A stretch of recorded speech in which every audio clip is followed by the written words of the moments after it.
삶을 지탱하는 기도와 찬양 다섯 번째, 시편 84편 1절부터 12절 말씀, 1절부터 4절까지 읽습니다. 같이 합니다. 만군의 여호와여, 주의 장막이 어찌 그리 사랑스러운지요. 내 영혼이 여호와의 궁정을 사모하여 쇠약하며 내 마음과 육체가 생존하시는 하나님께 부르짖나이다. 나의 왕 나의 하나님 만군의 여호와여, 주의 제단에서 참새도 제집을 얻고 제비도 새끼들 보금자리를 얻었나이다. 주의 집에 거하는 자가 복이 있나이다. 저희가 항상 주를 찬송하리이다. 셀라. 아멘. 아멘. 사람이 참 어떤 때 굉장히 강하고 그런 것 같은데 별거 아닌 경우가 많습니다. 그래서 보시면 우리가 정말 그 큰 산은 넘어가는데 작은 돌부리에 걸려 넘어질 때가 많아요. 그래서 큰 고비는 잘 넘어간 사람이 작은 것에 넘어진 걸 보면 사람은 마음의 중심이 비어버리면 삶이 무너진다는 겁니다.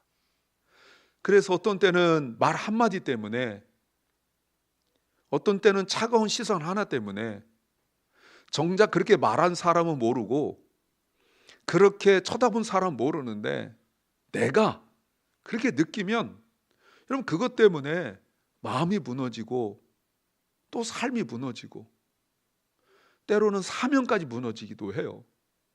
엘리야가 하늘에서 불을 내리는 어마어마한 기적을 베풀고 그의 삶이 무너져서 사명을 잃어버린 게 이세벨과 맞닥뜨려 말싸움하고 저쪽에서 총칼 들고 와서 무너진 것이 아니라 이세벨이 말하기를 엘리야 죽여버릴 거야, 그 말을 면전에 들은 것도 아니고 남을 통하여 건너 들었는데 그 말을 듣고 무너져 버린 거예요.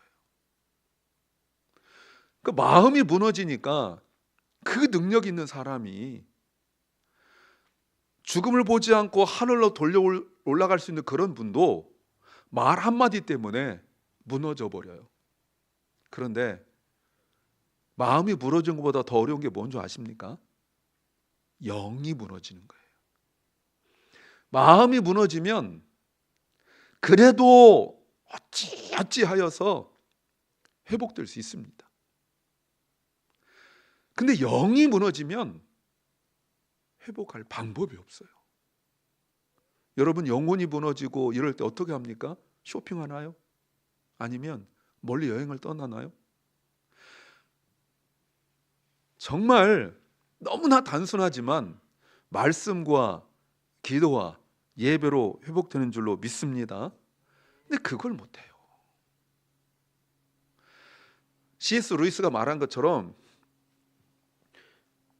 하나님께 회개할 사람들이 죄를 지어 하나님께 멀어져 가면 그 사람들이 회개하고 죽게 돌아오는 거예요. 회개하는 것이 돌아온다는 뜻이니까 돌아와야 되는데 하나님께 돌아올 사람들은 점점 멀어져 가고 날마다 은혜를 사모하고 뭐 그럴 사람은 없지만 회개할 필요가 없는 사람, 뭐 그런 사람 없습니다만 그냥 특별히 잘못 없는데 그런 사람들은 그저 하나님 앞에 나오려 애쓰고 힘들어도 나오고 그냥 상황이 복잡해도 어떻게든 나와서 기도하려고 한다 이 말이죠. 이게 아이러니예요. 그래서 C.S. 루이스가 뭐라고 말했습니까? 하나님께 점점 멀어져 가는 사람들이 돌아와야 되는데 돌아오지 못하고 결국 어디까지 나아간다고요? 그 끝은 말할 수가 없어요. 그래서 인생이 정말 복잡하고 힘들고 어려울 때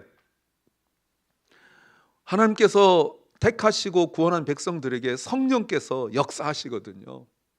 누구에게나 역사해요. 하나님께서 택하신 모든 사람, 구원받은 모든 사람에게는 성령께서 반드시 역사하십니다. 그런데 민감하지 못하기 때문에 그걸 깨닫지 못하는 거예요. 성령께서 우리를 부르셔서 어디로 인도해 가겠어요? 예배 자리로, 하나님께로, 성전으로 인도해 오실 거 아닙니까? 근데 영적으로 민감해지니까 물론 여러 가지 민감하지 못하는 상황들이 있어요. 분노, 상처, 피곤, 분주함 여러 가지 것들이 있습니다. 근데 그런 것들이 성령보다 더 강하게 역사하기 때문에 바울이 말한 것처럼 육체의 소욕이 있잖아요. 그렇죠? 육체의 소욕과 성령의 그 소욕이 부닥칠 때 놀랍게도 성령의 소욕이 더 강할 것 같은데 영적으로 둔해지니까 육체의 소욕이 더 강해져 가지고 성령께서 열매 맺게 하고 주님 앞으로 이끌어온다는 것을 가로막는다니까요. 이게 문제예요. 기도와 찬양이 살아나야 되는데, 그래서 내가 하나님 앞에 나와야 된다, 이걸 깨닫게 되는데, 안타깝게도 여러 가지 상황과 어려움 때문에 영이 둔해지니까 주님의 집 빼고는 다 가요. 회복하고 싶어서. 사람이 본질적으로 회복하고 싶은 마음이 있어요. 그걸 회복 탄력성이라고 그러잖아요. 회복하고 싶은 마음이 다 있는데 그 회복이라는 것이 스피리추얼 리커버리가, 영적인 회복이 되지 않는다는 게 문제예요. 그러니까 내가 영이 갈급하고, 그런데 이 영을 모르기 때문에 자꾸 다른 것으로 회복하려 하니까 다른 걸 자꾸 해보려고 그러는 거예요. 여행도 가보고 쇼핑도 해보고 뭐 어디 멀리 떠나보고. 그래서 그 떠나보는 것들이 자꾸 주의 전을 자꾸 떠나서 멀리 간단 말이에요. 이건 절대 회복이 안 되거든요. 그러니까 점점 더 그렇게 노력하는데 영이 더 점점 더 갈급해져 가는 그 갈급함이 물이 없어서 갈급함이 아니라니까요.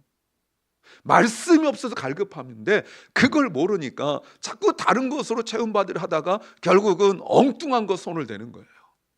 그 사람들의 그 욕망이라는 것이 결국 꼭 마약, 뭐 알코올 중독만 나타나는 것이 아니라 그것이 게임 중독, 권력 중독, 그리고 무슨 뭐 쇼핑 중독, 뭐 이런 어떤 그 중독으로 나타나요. 혹시 기도 중독이란 말 들어보셨습니까? 말씀 묵상 중독 들어보셨습니까?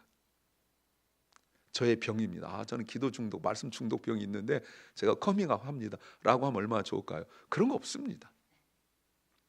근데 이 모든 중독은 하나님으로부터, 성전 성소로부터 자꾸 멀어지게 만든단 말이에요. 오늘 시편 84편은 성전을 사모하는 사람의 기도이고 찬양이에요.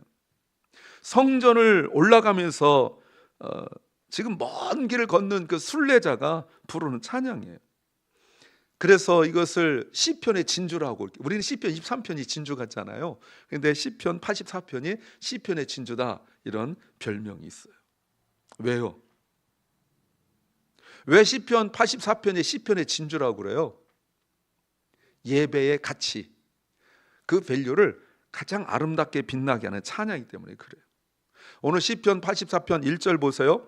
감탄을 시작합니다. How lovely. 만군의 여호와여, 주의 장막이 어찌 그리 사랑스러운지요. 이 사랑스럽다, 이 말은 정말 소중하다. 소중하다는 말이 더 이상 이것 말고 다른 건 소중한 게 없다, 이런 뜻이에요. 주 예수보다 더 귀한 것은 없네. 그것처럼 주의 장막보다 더 사랑스러운 것은 없다라고 말하는 거예요. 너무너무. 그러면 이제 질문해야 되죠. 왜 그렇게 주의 장막, 주의 성전이 그렇게 소중한가? 이유가 있죠. 단 한 가지예요. 그냥 주의 장막을, 그 원어 성경도 영어 성경도 잘 표현했는데 your dwelling place, 그냥 홀리 템플, 뭐 sanctuary 이렇게 해도 되는데 하나님이 거하시는 곳, 이렇게 말해요. 왜 그렇게 소중해요? 하나님이 거기 계시기 때문에 그런 거예요. 아무것도 아니에요, 여러분. 하나님이 그곳에 계시다는 것 외에는 아무것도 아니에요. 중요하지 않습니까? 프로그램이 아니라니까요. 시설이 아니에요. 무슨 프로젝트가 아니에요. 하나님이 계시기 때문에 그런 거예요. 놀랍지 않습니까? 하나님이 계시기 때문에 그곳이 나에게 가장 소중하다는 것은 하나님과 관계를 말하는 거 아니겠어요? 근데 이게 끝이 아니죠. 2절 보세요. 2절에 내 영혼이 여호와의 궁정을 사모하여 쇠약하며 내 마음과 육체가 생존하신 하나님께 부르짖고 있습니다. 너무너무 사모하여 가지고 자신이 쇠약해졌다라고 말합니다. 여러분, 이 표현이 뭔지 아세요? 너무너무 그리워하여서, 그 짝사랑 이런 거 있잖아요. 너무너무 그리워하여서 쓰러질 지경이 됐다는 거예요. 그 옛날 노래 갑돌이와 갑순이 모르지? 갑돌이와 갑순이 알면 나하고 같은 세대예요. 갑돌이가 장가 가서 달 보고 울고 갑순이는 울고, 그걸 넘어서는 너무 성전을 가고 싶어서 너무 그리워서 병이 들었대요. 그래서 간절히 하나님께 부르짖어요. 하나님, 저 성전에 가고 싶어요. 하나님, 저 예배 가고 싶어요. 때 되면 오면 되는 거지. 그게 아니라고. 그러다가 아까 3절 보셨죠? 문득 보니까 사람 못 오는데 참새, 제비, 내가 언제 참새와 제비를 부러운 적이 한 번도 없는데, 아니 이것들은 그 성전에 밑에다가 집을 짓고 사는 거예요. 그러니까 참새하고 제비가 나 비교할 때 비교 대상이 안 되잖아요, 사람하고. 그런데 걔네들이 부러워요. 왜? 성전에서 살고 있는데 불안하지 않아요. 안식을 누리고 있어요. 안식을. 그리고 4절이에요. 4절 한번 같이 읽습니다. 시작. 주의 집에 거하는 자가 복이 있나이다. 저희가 항상 주를 찬송하리다. 셀라. 주의 집에 거하는 사람이 누구예요? 제사장이에요.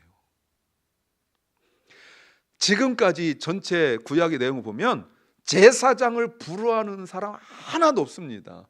왜요? 제사장은 일단 경제적으로 가난해요. 그러니까 소유, 재산, 돈, 물질로 제사장을 부러워할 게 하나도 없어요.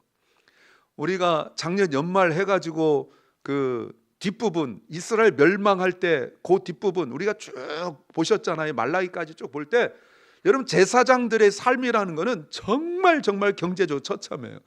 그런데 그런 면이 아니라 제사장이 부러운 게 뭐냐면 주의 집에 항상 있게, dwell in your house, 하나님의 집에, 아까 하나님을 dwelling이라고 그랬잖아요. 똑같이 제사장들이 거기에 있어요. 그게 부럽대요. 단 한 가지 이유예요. 뭐가 부러워요? 있는 곳, 장소가 부러운 거예요. 장소가. 그곳에서 그들은 항상 보세요, ever singing your praise. 그곳에서 항상 주님을 찬송해요. 가진 거는 아무것도 없는데 주님의 집에 있으면서 자기들이, 다른 사람들은 때 되어 오고 아무 때나 못 들어오고 또 어떤 시간에 오고 그러는데, 제사장들은 늘 성전에 있으면서 계속 하나님 바라보면서, 돈 생기는 것도 아니고 떡이 생기는 것도 아닌데 그냥 하나님 바라보면서 찬양하는, 그게 옛날에는 안 그랬는데 내가 주의 전을 사모하는 마음으로 변화돼서 내가 주의 집에 가고 싶어요라고 막, 그게 나의 기도 제목이 되고 그게 나의 외침이 되고 나의 소망이 되고 이러니까 그게 보이더라는 거예요.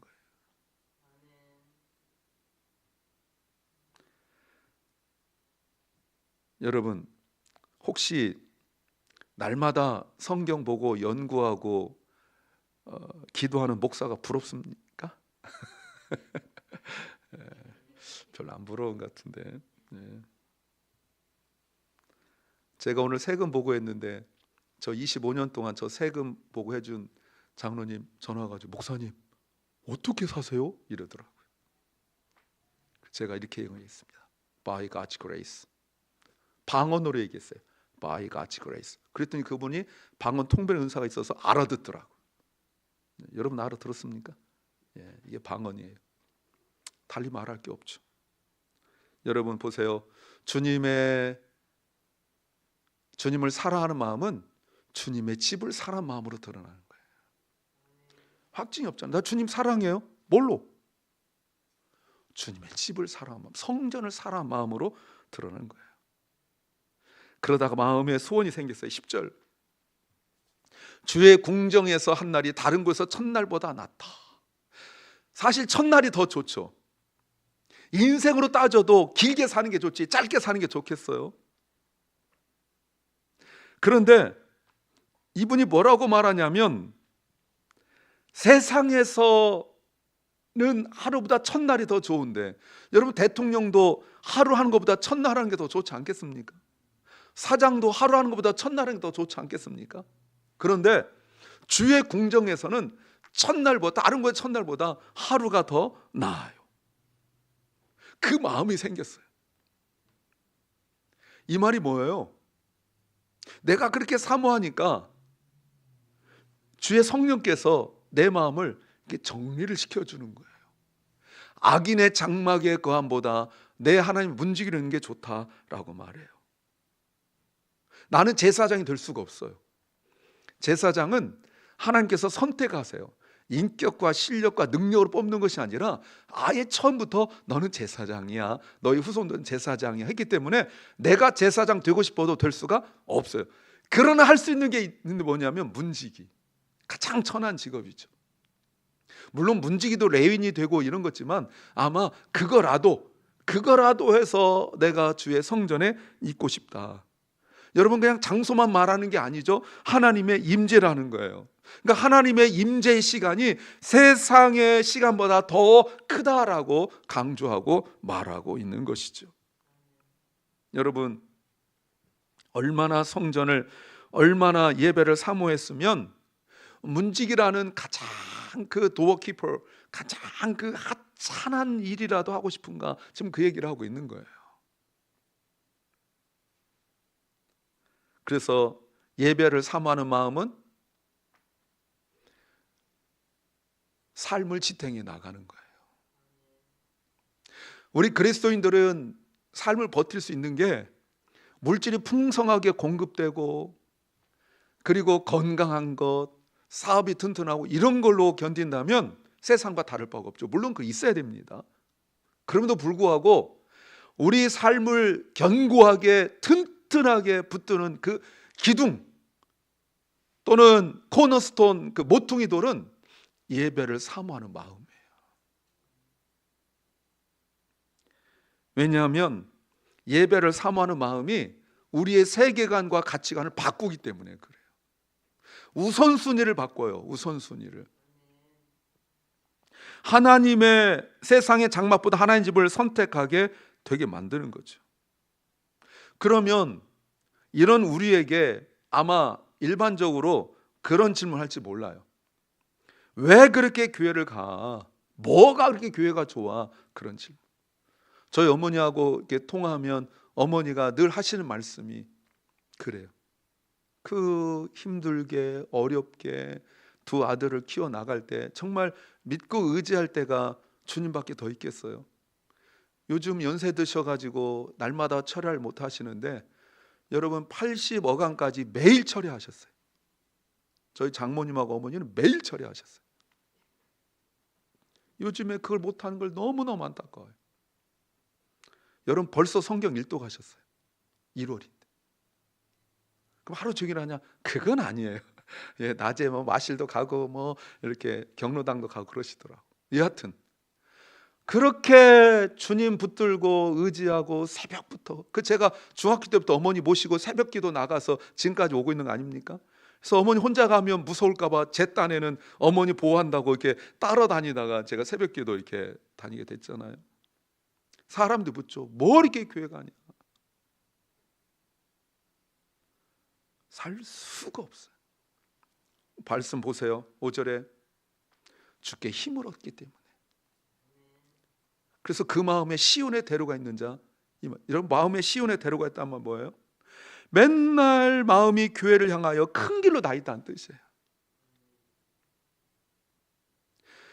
마음 놓고 못 오는데 마음이 시온의 대로가, 그때 당시에 가장 넓은 길이 시온의, 그 성전 올라가는 게 가장 넓은 길이었거든요. 다른 길은 좁은데 성전에는 전 국민이 올라와야 되기 때문에 좁은 길이 아니라 넓은 길이에요. 그래서 시온의 대로처럼 길이 넓어요. 자기 마음이 하나님께로 돼 있어요. 교회 갈 생각밖에 없어요. 왜요? 가면 주님이 힘을 주세요. 가면. 대답해 보세요. 주님 때문에 힘을 얻고 있습니까? 내가 삶에 쭉 늘어져 있고 그럴 때가 있잖아요. 너무나 힘든데 주님께 왔을 때 얻는 그 힘, 이거는 고기도 먹어본 사람이 알듯이 이런 은혜를 받아본 사람만 알아요. 어떻게 설명하겠어요? 왜 그렇게 교회가를 안 믿는 사람이 얘기하면 이해가 돼요. 근데 안 믿는 사람은 비아냥도 이러지 잘 말 안 하는데, 같이 교회 다닌다는 사람이 뭐 그렇게 새벽에도 나가고 밤에도 나가고 왜 이렇게 그래요? 주께 힘을 얻기 때문에. 그래서 오는 거예요. 그래서. 그런데 여러분, 내가 주님께 가야지 하면은 막혔던 길이 뻥 뚫리고 높은 산이 갈라지고 이러는가요? 아니라고요. 자, 6절 말씀. 저희는 눈물 골짜기로 통과해야 돼요. 눈물이란 것을 바카라고 나와 있는데, The Valley of 바카. 바카란 말이 눈물, 슬픔 이런 뜻이에요. 너무 힘드니까 우리가 어느 길 이렇게 얘기할 때 하듯이 이스라엘 사람들에게는 Valley of 바카라는 말이 있어요. 거길 통과해야 돼요. 그냥 하이웨이, 프리웨이, 고속도로 뻥 뚫린 길로 오는 것이 아니라, 내 마음은 성전을 향하여 시온의 큰 길처럼 프레이가 뻥 뚫렸는데, 실제로 나오려고 발을 탁 내디디면 그 길은 좁고 협착하고 그리고 골짜기인데, 그 골짜기는 그냥 힘든 터프한 골짜기가 아니라 눈물의 골짜기예요. 눈물 없으면 올 수 없는 길이에요. 예배 오는 길에도 눈물이 있어요. 그런데 여러분 보세요. 눈물이 끝이 아니에요. 성령은 눈물의 골짜기 소리를 붙드시는 위로자가 되는 거예요. 그러니 찬송하고 오는 거죠. 지금 통곡을 하고 주저앉고 돌아가고 원망하고 이래야 되는데, 흥얼흥얼 되는 그 이유가 뭐냐면, 바로 성령께서 그 눈물의 골짜기에서 우리에게 힘을 주세요. 눈물이 절망으로 흐르지 않고 앞에 있는 6절 말씀처럼 오히려 샘이 된다는 말이에요. 여러분, 골짜기는 아무것도 심을 수가 없지만 샘은 우리가 먹을 수가 있잖아요. 힘이 나잖아요. 목마른 자들아 다 내게로 오라. 주님께서 하신 말씀이잖아요. 11절 말씀 보세요. 여호와 하나님은 해요 방패시라. 그러니까 하나님을 내가 가서 딱 만났을 때, 성전에 딱 만났을 때 뭐라고 설명을 해야 될 거 아니에요. 설명을. 그렇죠? 물론 하나님은 눈에 보이는 분은 아닙니다. 인비저블해요. 보이는 분은 아니에요. 그러나 하나님은 어떤 분이냐고 말할 때 뭐라고 설명하려고 설명할 방법이 없으니까 선. 네. 감출 수 없는 거예요. 내가 하나님 앞에서 힘을 얻는다는 것이 뭔가 막 놀라운 힘을 줘서 막 머슬이 막 근육이 불끈불끈 솟아오르고 뻘딱뻘딱 이러고, 그게 아니라 내가 하나님 앞에 나가면 그 하나님의 빛 앞에서 나의 모든 게 다 드러나는 거예요. 나의 감춰진 생각, 의도, 저 속에 숨겨져 있는 나도 잘 모르는 그 약함, 악함, 더러움, 이런 것들이 나 그냥 괜찮은 줄 알았는데 하나님 앞에 보면 그게 다 드러나니까 그게 이게 시원한 거예요.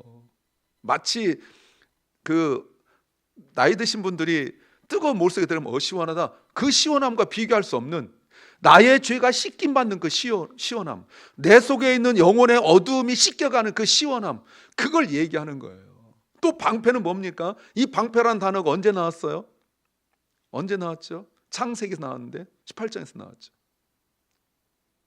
17장에서 나왔어요. 하나님께서 아브라함에 나타나셔서 나는 너의 방패다 이렇게 말씀하신 방패. 그럼 무슨 말인지 아시겠죠? 그때 하나님께서 아브라함이 말씀하신 방패라는 게 뭐예요? 적군을 막아준다는 겁니까? 아니죠. 인간적 생각을 막아주는 게 방패예요. 내가 온갖 머리 굴리고 인간적 생각을 다 주님 앞에 딱 나오면 그 방패 대신 하나님 앞에서 인간적 생각이 다 내려가요. 아브라함이 사라의 말을 듣고 하갈을 통해 이스마엘 낳았던 그런 생각들이 싹 사라지는 것이 바로 방패예요. 그래서 여호와께서 나에게 은혜와 영화를 주셔서 정직 행하는 자에게 좋은 것을 아끼지 아니하신다라고 말하는 거죠. 좋은 것을 아끼지 않는데요. 그게 뭐예요, 여러분? 좋은 것을 아끼지 않는다. 여러분, 그게 뭐예요? 이거 어떻게 설명하겠어요? 그래서 12절에 같이 읽습니다. 12절 시작. 만군의 여호와여 주께 의지한 자는 복이 있나이다. 요 얘기하려고 결국 시편 84편은 처음에 성전을 이야기하면서 예배를 막 가고 싶은 그걸로 시작했지만 결국은 장소 플레이스가 아니라 트러스트, 신뢰로 끝나는 거예요. 그러니까 맨날 몸만 와서는 소용없는 거예요. 예배를 오고 싶은데 다 여러 가지 이유로 오고 싶잖아요, 여러분. 그렇죠? 마침 좋은 백을 사서 갈 수도 있고 보고 싶어서 갈 수도 있는 거고. 제가 전에 말씀드렸지만 전에 섬기던 교회 제가 맡은 그 전도회에서는요, 한 사람이 7,000불짜리 시계를 딱 차고 오면 그 다음 주에 다 7,000불짜리 차고. 놀랍죠? 예. 어마어마한 차를 딱 사니까 한 달에 한 대서 비슷한 차 다 타고 다. 그러려고 교회하는 거 말고 주께 의지하는 거. 그곳에서 하나님 만나 의지하는 사람이 임하는 복이에요. 사랑하는 여러분, 우리가 하나님 앞에 나와서 안식을 찾지 못하면 성전에 있는 참새만도 못하는 거예요. 그 자리에서 하나님이 나를 채우신 것을 경험하시기 바랍니다. 그러면 마지막으로 이렇게 고백할 거예요. 같이 한번 읽어볼까요? 주의 집에 거하는 자는 복이 있나이다. 아멘. 우리가 지난번에 아브라함이 그 했던 것 수요일날 묵상 기억나십니까? 아브라함이 하나님께 소돔과 고모라를 위하여 기도하고 난 이후에 그 다음 아침 일찍이 그 자리에 돌아와서 그 자리에 있는 것, 여러분, 이곳이 여러분의 본가예요.